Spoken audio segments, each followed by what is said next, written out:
take a trip in my airship. Come take a sail among the stars. Come have a ride around Venus. Come have a spin around Mars. Show us while we're giddy. Show us to see while we school. Come take a trip in my airship and we'll visit the man in the moon. Will the audience please join me in whistling the chorus? Greetings, loyal airmen, and welcome to a very special Airship 27 podcast, number 78. And by now, you've already seen that we aren't Skyping. We aren't in Colorado. Actually, Missouri. right here. I, your co-host, Captain Ron Fortier, and joining me here at the edge of the bed is none other than Chief Engineer Rob. Hey, buddy. Why don't you tell loyal airmen where we are actually We are at? in the Chicago area. We're in Lombard, Illinois, for the Windy City Pulp and Paper Show. And we were going to go down and try and record this in the room where the convention is taking place, this intro, but they pushed back the time for us to get in. So I said, let's just go back up to the room and record it there. So that's where we are. We're looking out the window here toward the west at the Lombard area.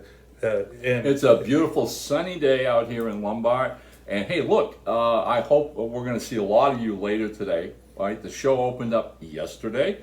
And for a Friday, it was a really nice turnout. But the real fun of this, and Rob's going to agree with me, is that we hooked up with a lot of our pulp amigos, okay? It was so great seeing people like Tommy Hancock and the slew of others, okay? We're going to, in fact, be talking about some of them on the podcast here, and their first time here at tables and whatever. Matt Biniak was here, Jay Sweet was here, so many of our friends. Gordon Demowski was here, Andy Fix.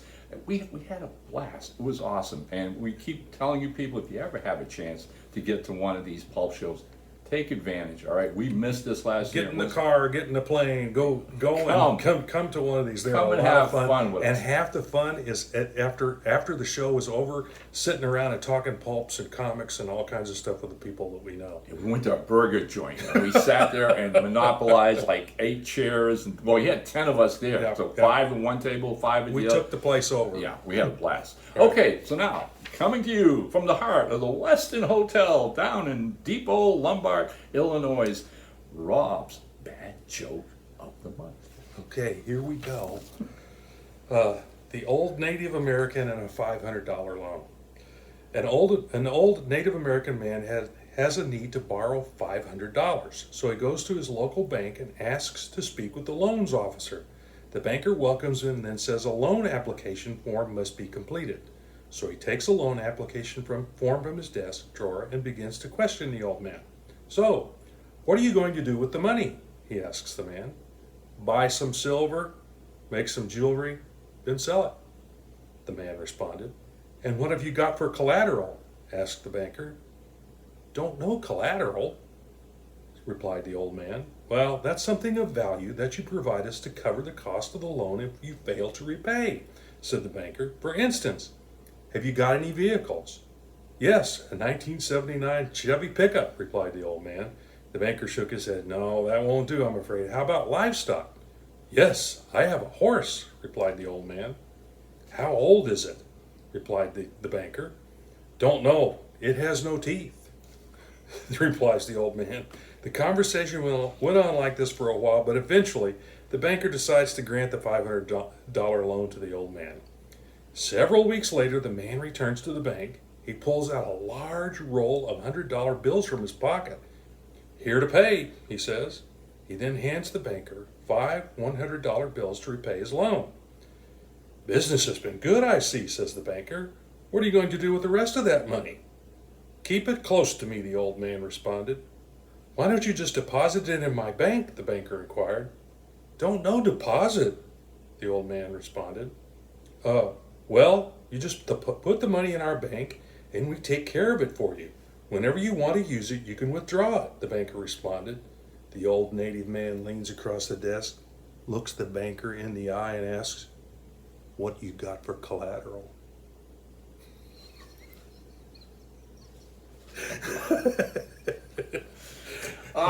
Okay. That was pretty bad, but that's the point. Feel free to repeat and don't use my name. and tick off all your friends and relatives, okay? They won't speak to you for another week, all right? I mean, I'm stuck here with this podcast. What can I do, all right? It's like, and trust me, when we get to the end of the episode, mine isn't going to make you wait that long to groan, all right? Okay. Hey, look, we're going to do a couple of the typical agenda things that we normally do during our shows.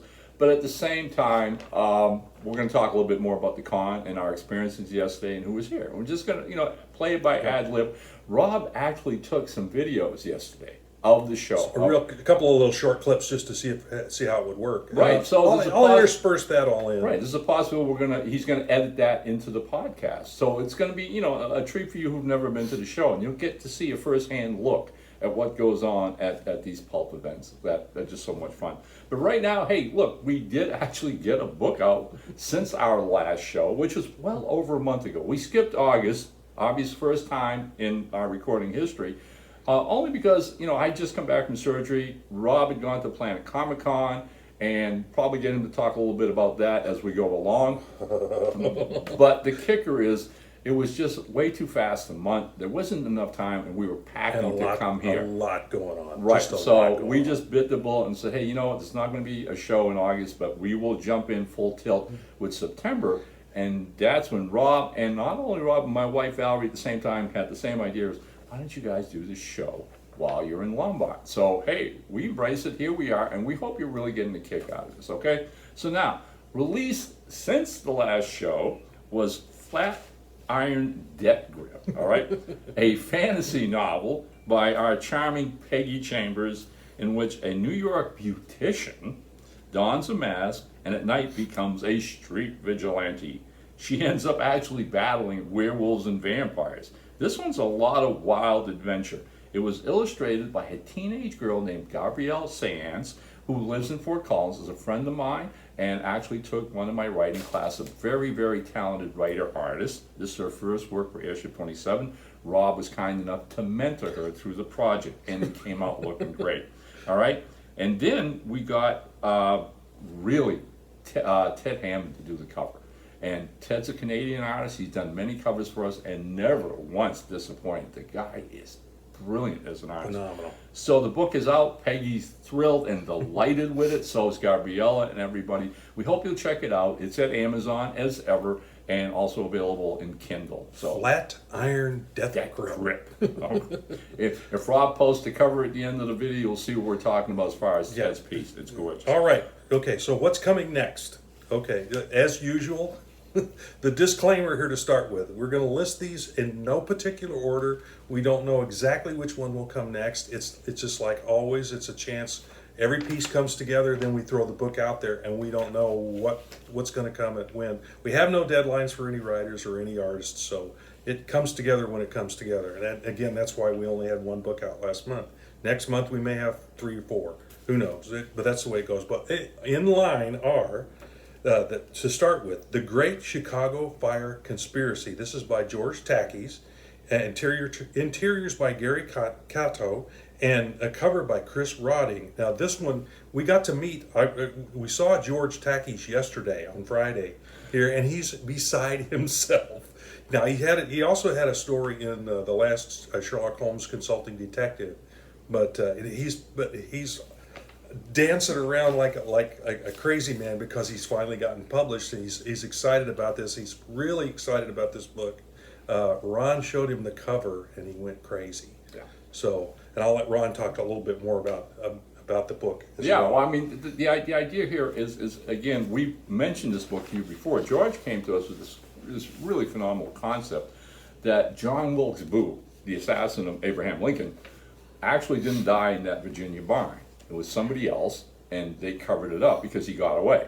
So what he puts forth in this theory in this book is Booth literally left the country and was hiding out in Europe. Now he's come back like 10 years later still angry at the Yankees, the government, the federal government, that the South lost, and he wants to hit them back. He wants to destroy the country and cause pain and whatever. Chicago being this hub, all right, this economic giant of that era. Where all the railroads came together. Exactly. In the middle of the He decides to go there with his arm of Confederate, vengeance seekers, conspiracists, and they start the Chicago fire. That's the theme. That's the plot. Whereas a secret agent who's always suspected he was still alive ends up on the scene chasing him throughout the fire. It's a phenomenal book. George did a great job with it, and he researched it meticulously. So as you're reading it, the authentic fact of what burned, when it burned, over that 2-day period as the fire progressed and the city was nowhere near ready for it, all right,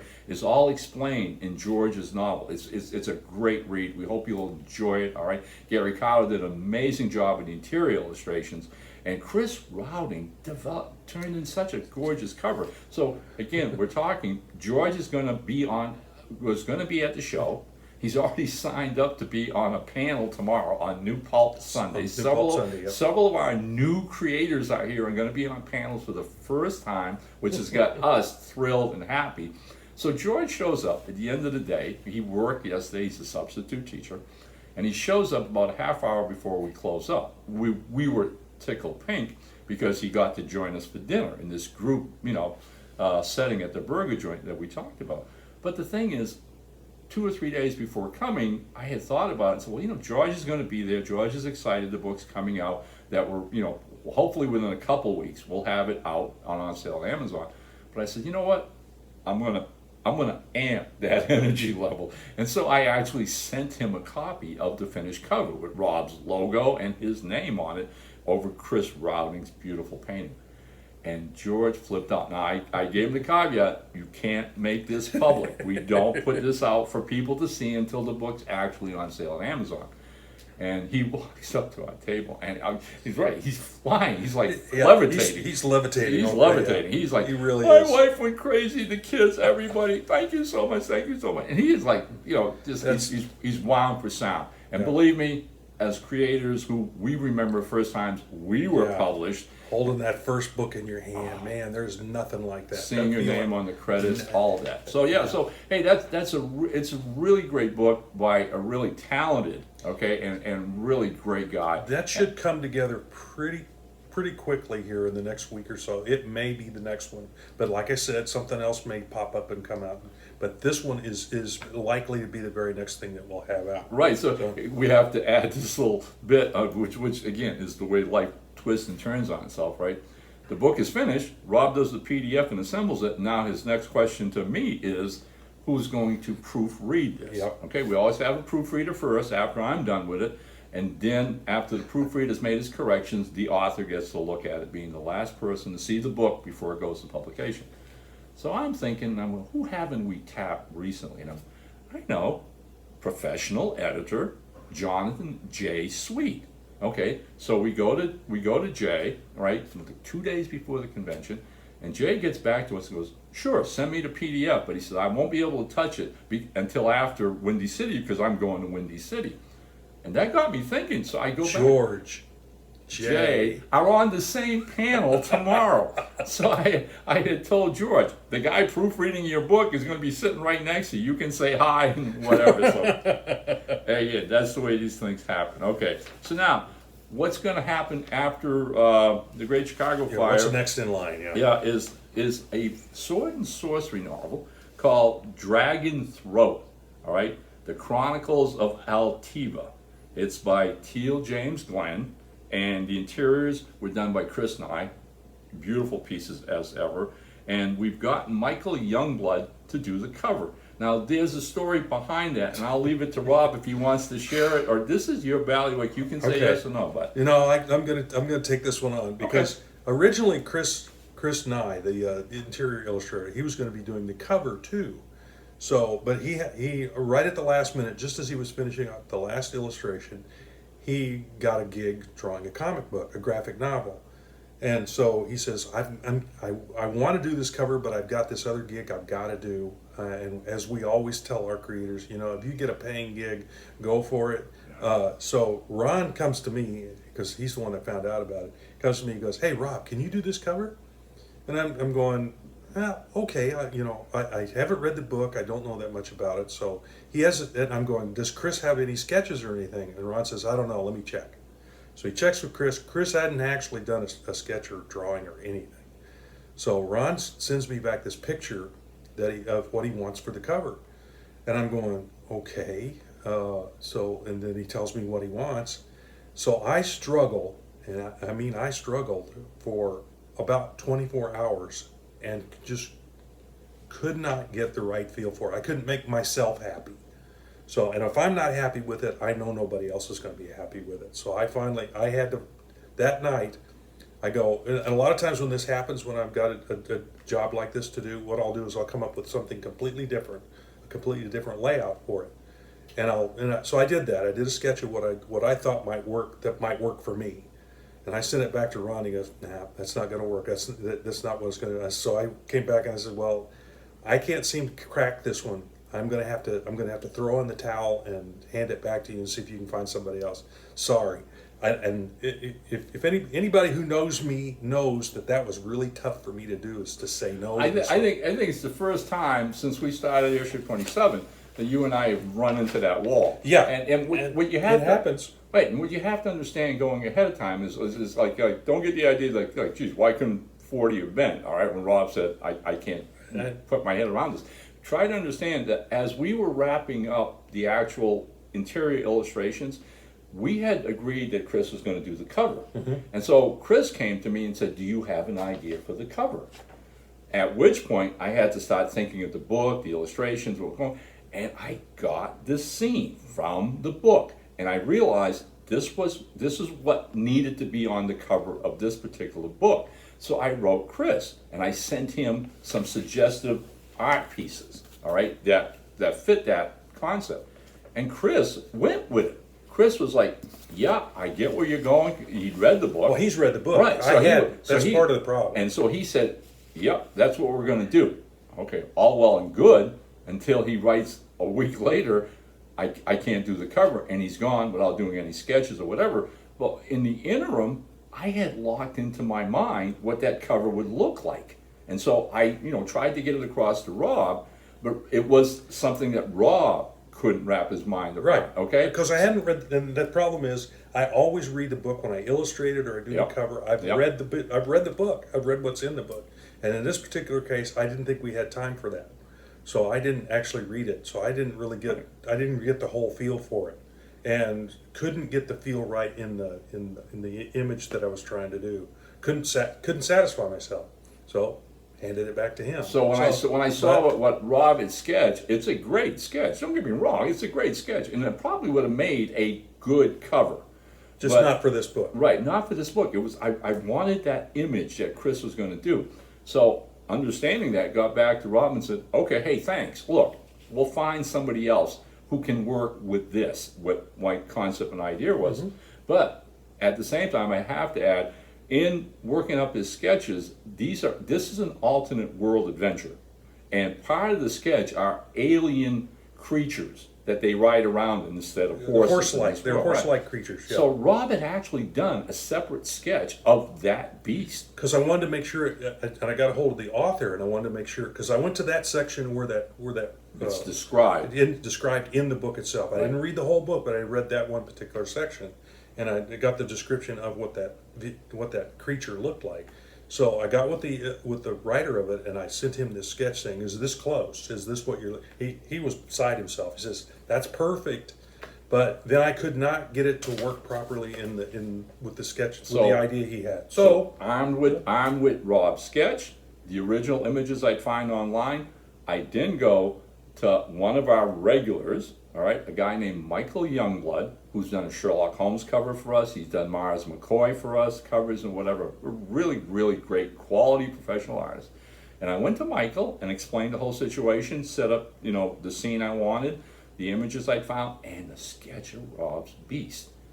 Michael gets back to me within 24 hours and goes, "Yeah, that's a challenge. I think I can do that." All right. So voila. Yeah, it's a challenge. Right. But again, he doesn't have he didn't have Rob's experiences. His experience were totally different, okay? And so he's coming at it in a whole different Yeah. perspective, much more positive for him as an artist, Mm-hmm. all right? And we're expecting he's going to give us a really fine cover, Yeah. which will hearken to what I and Chris had hoped to do for the cover. And so these are the kinds of things you discover when you're in the publishing game, It's just, you go back and forth. And it may happen again in the future. But I'm hoping not. yeah, okay. But yeah. All right, so that's that background story. Yeah. Dragon's Throat, all right, by Teal James Glenn, and it's going to be the first in the series that occur in this world of Altiva, i.e. the subtitle, The Chronicles of Altiva. Okay, after that, what might pop up? Okay. Next in the queue is Mystery Men and Women, Volume 7. It's got stories in it by Teal James Glenn, that guy we were just talking about, Greg Hatcher, Curtis Fernland, and Harding McFadden with Eleanor Hawkins. And I'm doing the interiors, and I've got two left. I've got two left to do on that. And we've also got a cover with the Dr. Fix-It character by Greg Hatcher, who will be on the cover. And the cover is going to be by the incomparable Adam Shaw. Yay! The last one he did for us was that All American Sports Stories? Was that the last one he did for us? It was either that or Fangs of the Sea, I think Fangs of the Sea was the one after the that. vampire pirate. Oh, what a great cover that is too! Every time and I did a sketch giving him an idea of what we were looking for the cover, but I know he's going to take it to the next step because I've done this for him before, and he'll do something that's like what I've drawn, but he's taking it off in a little bit different direction, and always impresses the crap out of me because of what he does. He's an excellent painter, and I can't wait to see what he does with this one. Okay, so now we're going to do a little backstory with this whole Uh-oh. thing, okay? And it's a little intense. The creator of Dr. Fix-It is, again, as Rob mentioned, writer Greg Hatcher, lives out on the West Coast. I think Oregon. I may be wrong, but I think he's... That may be right. I'm not sure where he was. So anyways, earlier in the year, way at the start of the year, we discovered via Facebook and other places that Greg was dealing with some form of cancer, dealing with his esophagus and his throat. Well, since that time, he has been in and out of hospitals. And as of most recently, and I want to say just this past week, he had another surgery. There was even a danger that they might take out his voice box, okay? So in and out of hospitals, he'd go in, he's fine, they'd send him home, then he'd get weak, his white platelets would go down, he was back in the hospital. This kept going on and on all year long, and God bless his wife, Julie, would give us updates on Facebook, back and forth. That's got to be hard. Oh, that's got to be real. hard. So here's the thing. So we're all getting back to Julie and telling her, we're praying for Greg, and we really want him to get better, to get back on his feet. So here we go with this Dr. Fix-It character, which is, again, this is volume 7 of Mystery Men. Now, he created Dr. Fix-It, and he appeared in volume 6. Rob got a kick out of him, and so did I. The character is just too much fun. I love it. What the character is, he's this Polish guy who has a talent for machinery, and gets hired by the supervillains, The villains to make their giant, gizmo ray guns and supercars and whatever. Their secret base inside the volcano, that kind of that's Right. the kind of stuff he does. Right. So volume 6, we introduced the character, and I love that story. It was really great, and that was an excellent issue. That issue had some great stories. So he gives us another one for volume 7, and now because again, another great story, and I'm reading it, and as I'm reading it, my thoughts are going out to Greg and knowing what ordeal he's been going through this year. And so I got to Rob and I said, you know what, we're going to put Dr. Fix-It, we always pick one of the characters inside, on the cover. This is his second appearance. Let's do him on the cover. And so that being the case, I wrote Adam Shaw. All right, told him who the character was, tease him a little bit, get some fun, and Adam liked it. Adam got back to me and I said, I'll get Rob to do a mock-up cover and a sketch. And he's done that with Adam before. Adam came back and said, by all means, I'm in on the cover and I look forward to seeing Rob's sketch. Okay. Well, Rob does an actual mock-up. He puts the logo, volume, blah, blah, blah, and then there's his sketch of Dr. Fix-It working on this machinery. And it's a really beautiful pencil sketch. It really, I mean, I'm asking for a rough, and this guy gives me a detailed piece of art, okay? It's just, yeah. It was the third sketch I did for this, but confession time, I'm going, true confession you know, time. I'm moving stuff around, and I'm going, this sketch, nah, that one doesn't work. And of course, like we said, Adam Shaw will give us his own interpretation. Yeah, so, Trust us. yeah. But the sketch alone is beautiful. And so 3 or 4 days packing up to come to Windy City, right? And I'm thinking about it, and then I realized I read where Greg was going back for another surgery. I said, bullshit. I mailed him that sketch. And I emailed him. I knew Julie would get his email. She's handling all his email. And I sent it, and I said, please tell Greg our hearts, prayers, good wishes are all with him, okay? And look at this. We're wrapping up Mystery Men Volume 7, and his Dr. Fix-It is going to have the cover spot. This is a sketch by Rob, but Adam Shaw is going to do the cover. So basically what happened was I didn't hear back from Julie, and apparently the sketch got caught up in his spam filter. So yesterday I'm going through like 85 emails that came to me after I got here to Chicago, and I'm going through them, and I see Greg's email, and Greg pops up, and she has downloaded it. She showed it to him. He was ecstatic. It buoyed his spirit, which is what we wanted to do, okay? And so now we'll be anxious to get home and give him a shout out and find out how he's doing. Our prayers and hope the surgery went well, and hopefully he can get back on the road to recovery. Hang in there. Yeah, so Mystery Men Volume 7, something else for you to look at.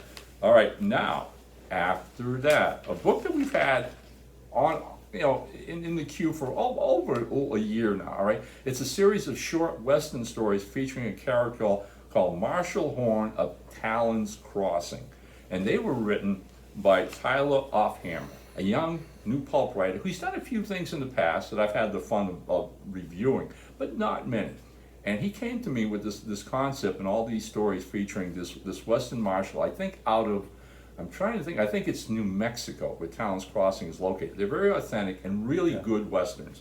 So at the time that I was editing it, I have a good friend from Maine named Bob Cram, who's an artist himself, and lo and behold discovered Bob has an older brother named Jeff Cram who had done some work for some of the big, comic companies and really gifted artist himself. So I through Bob got a hold of Jeff and brought him in on the series. Well, he ends up having to do 12 illustrations for the anthology. He does 9 of them by the middle of last year, and then had to beg off because he suffers from carpet tunnel. And okay, and Rob can tell you about that. Well, the kicker is this is to keep that from he happening. had to stop drawing altogether. The pain was excruciating. He couldn't pick up a pencil and draw. So for the past 6 months, we have been sitting here waiting, all right? And I got to Jeff and I said, listen up, okay? Rob's told me enough stories. I worked in a factory. I saw all kinds of people suffer from this, from doing repetitive motions all the time. And sometimes you can do exercises. You can get gloves like Rob has, compression use gloves. compression gloves and Right. do exercises Right, to keep it from happening. Right, and avoid the surgery. Yeah. Okay? So we told Jeff, hey, do whatever the doctor tells you, get into a regimen, exercise, whatever. We're not going anyplace. As we say repeatedly, there are no deadlines at Airship 27. Well, lo and behold, last week, out of the blue, Jeff gets back to me and Rob with roughs of the last 3 illustrations. Yeah. His hand's good enough now where he can start drawing at a little bit of a time. Rob cautioned him immediately, don't push it, take it slow. Get a glove, take time, take regular breaks. If you do that, then you'll keep it from getting bad. Yeah. But and I occasionally get twinges in my hand, so then I make sure I start wearing the glove again, and there's certain exercises that you can do that help stretch the tendons and stuff when you're in your hand, which is what causes that. I could go into the details, but you don't need to know all the details about it. But anyways, get well, Jeff. We're looking forward hang to in there. Yeah, and as soon as we get those last 3 illustrations, guess what? We have waiting in the wings again another Adam Shaw cover. This one's a Western cover, and again, it's beautiful. So that's another book. Hopefully, in another couple months, you'll be seeing coming from Airship 27. And that's pretty much the top three. Now there are other books in the works. We were teasing with a lot of our colleagues here yesterday about some of the big stuff we have coming. All right, we have a really special issue of Sherlock Holmes Consulting Detective Volume 20. All right, but you won't see that till next year. We've still got to do 18 and 19 before it. All right, but it's going to be a special issue, and I'm just going to tease you with it. I'm not saying any more. Some of our colleagues got a kick out of what we were explaining. All right, and a lot of this hinges on our dear friend Ian Watson, who has been a member, who's written a story for every issue of Consulting Detective. 20 is going to be special. Mark my words for it, and it's going to be a collector's item. That's coming next year sometimes. I have gotten an actual story for the adventures of Radio Rita, all right? And who else but Teal Glenn James, all right? Who, when he heard our last podcast, in the middle of the show, the light bulb went on and he wanted in on this, all right? So, and this goes back to Sean Taylor, who said, "Are you ever going to do any stories of Radio Rita?" Well, Thanks, Sean.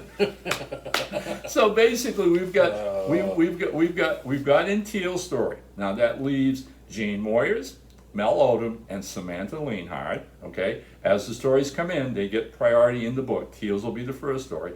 I love this story. I thought the story was awesome, great. He fills in all the blanks. I haven't seen anything yet. No, Rob will be doing all the interior illustrations. And as I think we did mention, I'm not sure if we did, but I think we did mention last podcast, we have gotten Chad Harden to do the cover. Okay, and if you're not familiar with Chad, Chad's a professional who literally was the first person DC tapped to do their Harley Quinn series. And he's well known for doing that and tons of other things, and has done several covers for us in the past, including the Holmes Houdini cover, which is absolutely fantastic and beautiful. So Chad's hooked up to do that. So those are the kind of things you've got coming for the rest of the year at Airship 27, and again a peek at what we're probably going to be hitting you with come 2022. Anything else along that you'd like to add, my friend? No, this gets thrown in my lap at the last minute. But I can't think of anything else that you covered. A lot of things that I probably would have asked you to cover, like Greg Hatcher. Again, prayers and good thoughts for him. Please. Today, and somebody else we have to. We're going to say that. Okay, somebody else who's not here with us because he had surgery 2 days ago. True. Yeah. Fred Adams Jr. And glad I said something then. Yeah, because I'd forgotten about Fred. I'm glad you said something. So Fred, hey, our thoughts and prayers are with you. We missed not having you here with us this year. Okay, but get well soon. We'll be in touch as soon as we get home. Yeah, hang in there. Okay, one other thing, we're recording this on September 11th, the 20th anniversary of the two planes slamming into the towers in New York City and into the Pentagon. So that's why yours truly is in black today, as kind of a tribute to them. And it's hard to believe it's been 20 years now. It feels like it happened yesterday. And I hate to bring a downer into all this much fun, but it's something we do need to remember. We do need to think about on days like this. So I'll be thinking of all those people that we lost on that day. Amen. And but let's also think they would want us to keep going, keep moving, keep being good people, keep doing good things in this life. So let's do that as well. And so I'll leave it at that. Let's do good things today. Yeah. Amen. Well said. Okay. Okay. Now, hey, look. Here we go. Ron's bad joke, and you know what? We're coming to the close of this. We may be adding stuff from the con later. Depends on what we can get during the show. We'll see. I may do some more panoramics so you can see what happens with the show. I'm thinking maybe I might take my iPad and walk down the hallway and take it like cool. You're walking into the show with us, but we'll see how that goes. Okay, so here we go. All right. Found this the other day on Facebook. I can't wait. All right. Saturday afternoon. All right. Betty comes home and finds her husband Frank sitting in the living room watching television. She goes, "Frank, what are you doing home? It's such a beautiful day out there. The sun is shining. Right? I thought for sure you'd be on the golf course." I couldn't find anybody to play with. I don't want to play alone. I couldn't find anybody to play with. What? Well, what about the new neighbor, Clyde, across the street? Frank turns around, looks at it, and goes, "Would you like to play with somebody who cheats all the time?" She goes, "No." He goes, "Neither does Clyde."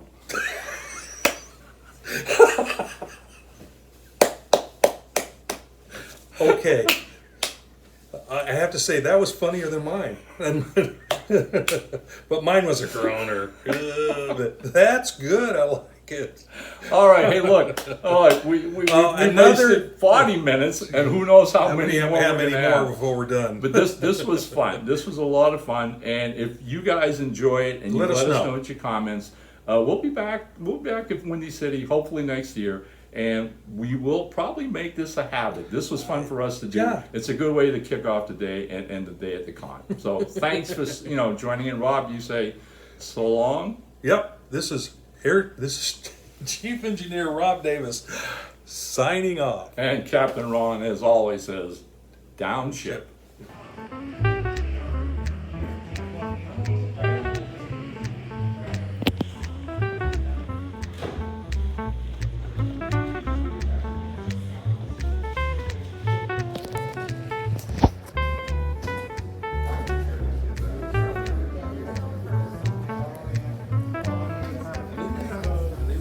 Morning.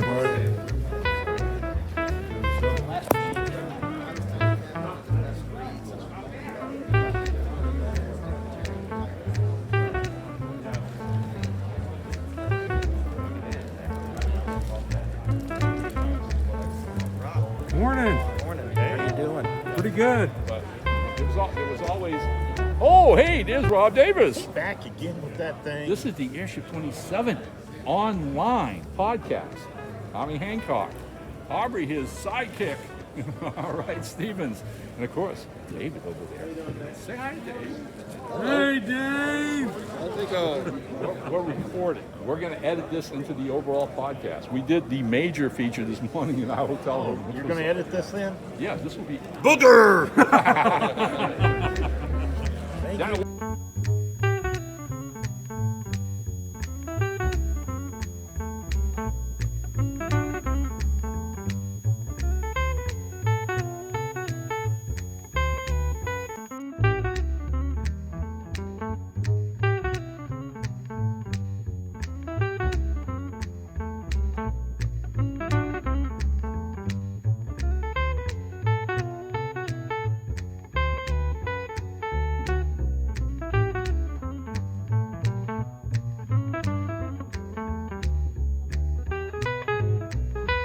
Just coming into the show here.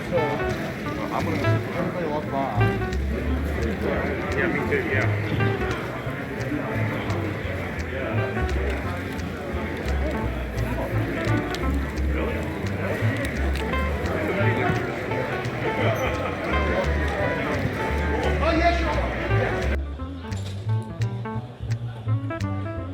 Say hi, Matthew.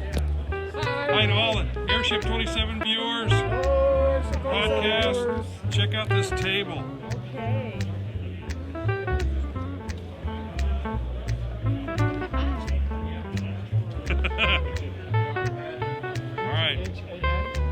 All right. Have a good show.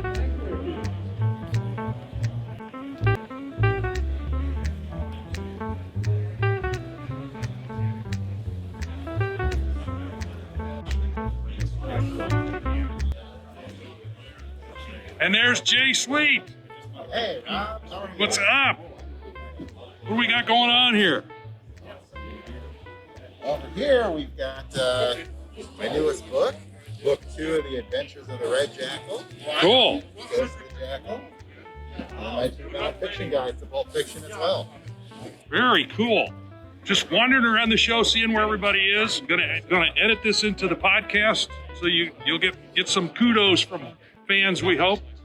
I'm gonna keep moving. Good to see you. Hope you have a great show. Thanks, you too.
Lombard, thank you so much. Appreciate it. Yo, my pleasure. Where did you get the mask? Google. Okay. If you Google Green Hornet mask, then click images. You know, on Google you have Yeah, right, yeah. click images. Second or third is a blonde-haired girl. This is the mask. Okay. Because I bought 3 of them, and none of them was like as good as this. You'll see the other 2, but they're like, no, it's not the same. Okay. One has a 60s logo. And I'm like, no. I've got to get one. This Yeah. one is the one with the blonde hair. It's Okay. easy to find. Okay.